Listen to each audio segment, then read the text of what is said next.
Good morning and welcome back to a new episode with Just Donnie K.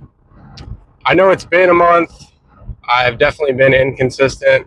After I preach everything about consistency, getting it daily, and things of that nature, I have not failed. I have learned. I've been pretty busy with starting a new job this month, so can't use that as an excuse. Just got to do better. Need to focus on consistency. I will say that this is probably one of the few things I've been inconsistent in right now. I've been, like I said, working really hard at starting my new job as a project manager. It's been about a month. It's been very enlightening, and I've been dealing with, imposter syndrome myself, trying to work through those things and realize that you were hired for a reason, so get to it. This morning, I want to talk about why is sleep important and how to improve quantity and quality of sleep. I'm also going to speak a little bit more slowly, so I try to get rid of some of those ums that I've been dealing with over the last, I think, year and a half that I've been podcasting. And there goes one. We should have an counter because I would just be astronomical on my numbers. Anyway, so why is sleep important? When you're younger, you think that you'll sleep when you die, that sleep is unimportant, and that as long as you can make it through the next day, that again, sleep isn't that important. As you get older, I'm turning 40 in like 2 months, so time is creeping. Time is definitely creeping, but I feel pretty good, and I know that the steps that I'm taking are only going to make me feel better as I get older. When we start looking at the future, we have to realize that we are not our past selves, and we need to focus on the present and the future as far as growth and everything. So back to the question at hand. Why is sleep important? Sleep is important for a magnitude of reasons. The first would, well, not even the first. I'll just name them off first, and then I'll name a few off, and then we can kind of dive into them. Hormone regulation. I guess I will say them one at a time. Hormone regulation. So things like HGH are produced in your sleep. Things like leptin and ghrelin are dealing with hunger pains, things of that nature. And then also when you're sleep deprived, the stress hormone cortisol is produced at a higher rate. So what does hormone regulation have to do with sleep? Again, so when you're sleeping, so if you go to the gym, when you sleep and you during your workouts, you damage these muscles. Your muscles are trying to repair. When do they repair? They repair when you sleep. Most people think I eat clean, maybe even I don't drink, but they sleep like shit. And so if you're sleeping like shit, that can be a big problem with your recovery. If you lift 5 or 6, maybe even just 4 days a week, and you're still waking up, sore every day, tired, I mean, that could be a lot of your recovery is not taking place during your sleep cycle. A lot of people maybe are light sleepers, and maybe they never reach REM sleep. REM sleep is rapid eye movement sleep, which is when it's generally only like I think an hour and a half to 2 hours of your sleep cycle at night, but that is where your deep sleep and repair actually happens. So the first hormone again is HGH that I want to talk about. HGH, human growth hormone, is actually created largely when you're asleep. What are the best muscle groups to hit to produce HGH? Normally it's like your bigger muscle groups, so either your back or your legs, and that's another topic at another time. But so another hormone that can be disrupted is cortisol. And what I mean by cortisol is that if you are sleep deprived, generally you will have a higher cortisol level. And, I'm just speaking off the top of the dome because I was challenged to do a 30-day social media thing. So I kind of wanted to get back on here. If I don't do 30 days, I don't do 30 days. But at this point in time, I need to do better. So cortisol is your stress hormone. It is your fight or flight hormone. When you wake up, your cortisol spikes. This helps you wake up. And that's why some of the times people are grumpy. It's just due to high cortisol. High cortisol when you are in a stressful situation will be created. When you're in a fight or flight, when you are fighting for your lives, or even when you're working out. When you're stressed, you will create cortisol. If you're sleep deprived, you'll probably have a higher cortisol level. Okay. Hunger is basically produced by two hormones or chemicals in your body called uh, leptin and ghrelin. It's shown that when people are sleep deprived, that they are often more hungry to help cope with their lack of sleep for energy. So when you are sleep deprived, generally you will have a higher level of leptin and ghrelin in your system. If you continuously undersleep, then there's a good possibility that you will overproduce leptin and ghrelin and you will overeat. This is not always 100% true, but generally speaking, this is fairly true. So some of the things that we're discussing this morning of why sleep is important: hormone production. Okay. Number two could be weight loss. Weight loss actually really occurs when you're asleep. A lot of people don't know this either. Weight loss occurs when you exhale carbon dioxide. The process is a lot more complex than that. You're obviously burning fat during the day, but the actual, I think, water that leaves your cells or something along those lines is expelled when you sleep. Fat loss actually occurs, generally speaking, when you're asleep. A lot of people don't know that. So that's why we want a good quantity and quality of sleep. Okay, so we talked about hormones, we talked about this, we talked about that.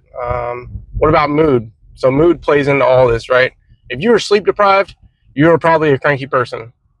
Most people that are sleep deprived run on caffeine and hate, especially in the military. So sleep deprivation can obviously lead to mood swings. It can also lead to anxiety, depression. Sleep is probably one of the most important things in your life that people overlook, especially when you're younger, because you just think, I don't need that.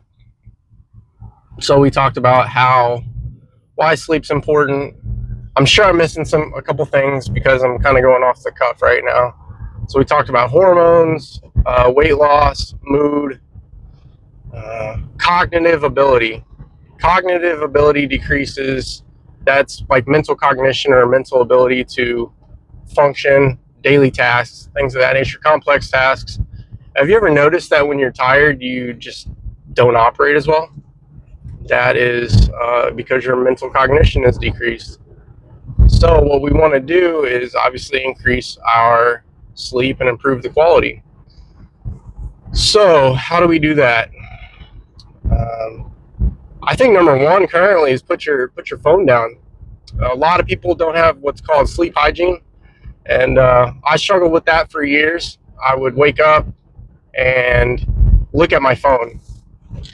I would wake up, look at the blue light, and then the blue light's got you hooked. You're on social media for 5 hours, maybe an hour. You're just like, and then it's hard to go back to sleep. You don't reach that REM cycle. You just don't have quality sleep. So, number one, put your phone down. Two, and this is not for everybody, but this is personal to me. So, sleep apnea. I have sleep apnea. My wife's known that I've had sleep apnea for 10 years probably. A lot of people that are younger and think that they're in shape, so she probably knew when I was like 30. I got tested and I had a sleep study done, and it showed that I had sleep apnea, and I think I was 36 or 37. So for the last 2.5 years, I have been using a CPAP machine, which, again, is something I didn't want to do at such a young age. I felt like I don't need that. It's kind of one of those things, immortality. If I die, I die, but that's kind of silly. Sleep apnea can be treated fairly easily with the CPAP. If you have sleep apnea, then that can lead to a lot of other issues. Number one is that you wake up feeling tired all the time. I could sleep 8 to 10 hours and I would still feel tired. So when I got that done, when I started using my CPAP machine, I slept a lot better. My episodes per hour went from I would actually stop breathing 38 times an hour. It was insane, to around 5. So that's a big thing with quality of sleep. So I always wondered why I would wake up and have to go to the bathroom, or just wake up feeling tired, or just wake up multiple times and get on my phone. A lot of it was sleep apnea. So I'm gonna put the sunglasses on because the light is ablazing. Just got done with my morning workout and on the way to work. Fun times. Okay, so sleep apnea. They also have sleep devices that, the ones they sell on TV are not always that great, but they might be. They actually crank your jaw forward a little bit and can help you sleep like that. So luckily I got one of those recently, and I was able to reduce the use of my CPAP machine. Sleep apnea can lead to a multitude of things. It can lead to weight gain, increased cortisol levels, as well as hypertension, which is high blood pressure and stress and things of that nature. So get that checked out. If you think you snore a lot and you stop breathing, you wake yourself up, then maybe you have sleep apnea. So we talked about getting off your phone. What are some supplements that maybe you can take to increase your quantity and quality of sleep? Melatonin has been shown to help a lot of people, but melatonin you can actually begin to have. You need it. Sorry, these glasses are kind of goofy. If you start taking melatonin a lot and that is your trigger to fall asleep, then you'll probably rely on that. So melatonin can be used and should be used. I wouldn't say with caution. Use it when you need it, and don't use it all the time. There's a lot of things like sleepy time tea or this or that. Some things they have in them are like lemon balm or lavender. There's a lot of herbs that will help you sleep. I think a key nutrient that a lot of people miss, actually, I think it's like 40% of the population is magnesium deprived. So magnesium actually helps with sleep. It helps with recovery. It helps with a lot of things. It helps with a lot of processes, and a lot of people just don't take magnesium. So you can get some magnesium capsules or magnesium tea or teas that have magnesium in them, and generally they'll help you sleep. Like, really, that was one of the things that actually a long time ago I was using that helped me sleep. It made me actually, magnesium is one of those supplements I need to get back on, because again, it's very crucial mineral that we don't generally get enough of.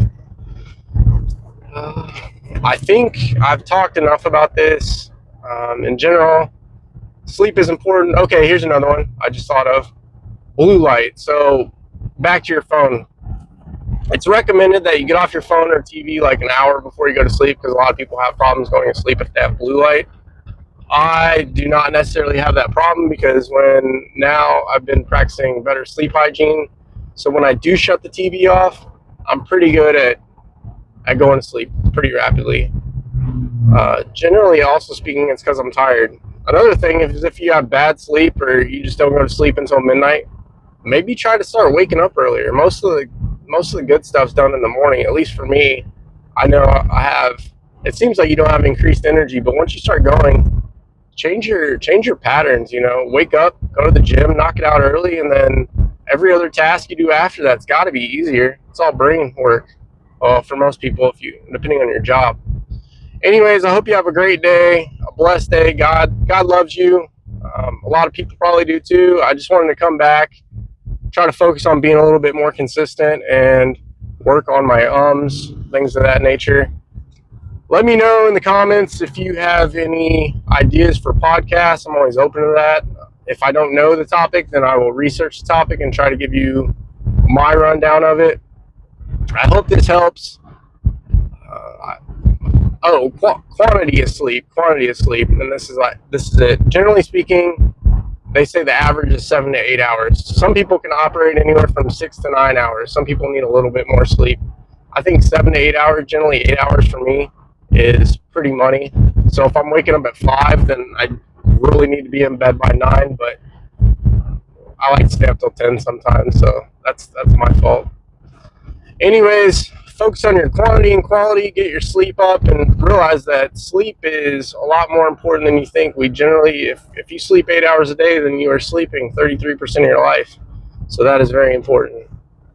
Have a good day, have a good week, and let me know your thoughts in the comments. Thanks.